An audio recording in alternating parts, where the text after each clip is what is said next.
That's an alien, isn't it?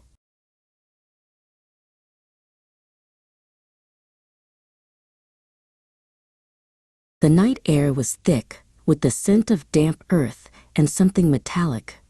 Momo Ayase marched through the overgrown ruins of the old construction site, her heels clicking against the concrete. Behind her, Okarun stumbled, his glasses sliding down his nose as he clutched his bag. They had come here to prove who was right, Momo, who believed in ghosts, or Okarun, who was certain that aliens were the true masters of the unknown. Neither of them expected the shadows to start breathing back. Suddenly, a massive silhouette loomed out of the darkness. It was towering, with a strange, spade-shaped head that looked like a pointed hood, but as it stepped into a sliver of moonlight, Momo gasped.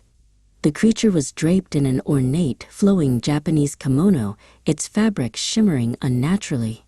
"A ghost!" Momo shouted, her fingers twitching with latent psychic energy.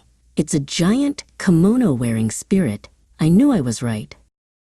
Okarun didn't run. He stared, his eyes widening behind his lenses. "That's no ghost, Ayase," he yelled, his voice cracking with a mix of terror and academic excitement. "Look at the silhouette. The 3-meter height, the atmospheric distortion. That is the 3-meter alien, the Flatwoods monster. It's a cryptid from across the stars, not some local spirit." The creature hissed, a sound like steam escaping a pipe, and its eyes glowed a menacing red. The debate was cut short as the monster dropped into a low, wide stance. Its massive hands slapped against its thighs with a thunderous thwack. "Dosukoi!" the alien bellowed, its voice a deep, vibrating rumble. It wasn't just an alien. It was an alien that knew sumo. With a burst of speed that defied its size, it lunged forward. Okarun barely had time to scream before the creature sent him flying with a palm strike that shattered a nearby concrete pillar. "Hey, hands off the geek!" Momo yelled. She planted her feet and extended her arms, her brow furrowing in concentration. High above her, shimmering outlines of 2 massive, translucent psychic hands began to form, mirroring her movements. As the Flatwoods monster prepared for another charge, Momo slammed her palms together. The giant spectral hands descended from the sky, pinning the alien to the ground with a crushing force that cracked the earth beneath it. Okarun scrambled to his feet, but he wasn't himself. The curse of the Turbo Granny, which he had been carrying since their last encounter, flared to life. His hair turned a stark, ghostly white, and his eyes grew dark and sunken. A heavy, melancholic aura draped over him like a shroud. He looked at the pinned monster with a gaze of profound sadness. "I'm so sorry," he whispered, his voice echoing with a double tone. "But you're in the way of us getting home." While Momo's psychic hands held the creature in a vice grip, Okarun became a blur. He moved so fast, the air groaned in his wake. He delivered a series of high-speed strikes, his movements appearing as a chaotic web of lines.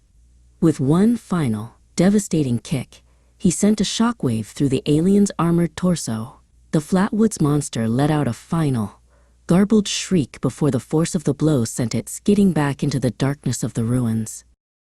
"Run, now!" Momo grabbed Okarun by his collar, dragging him toward the perimeter of the construction site. Okarun, still in his cursed form, moved with a strange, jerky grace, his white hair whipping in the wind. They could hear the sounds of more things moving in the woods behind them, not just ghosts and not just aliens, but a terrifying mix of both. They headed for the only safe place left, the shrine of Momo's grandmother, Seiko.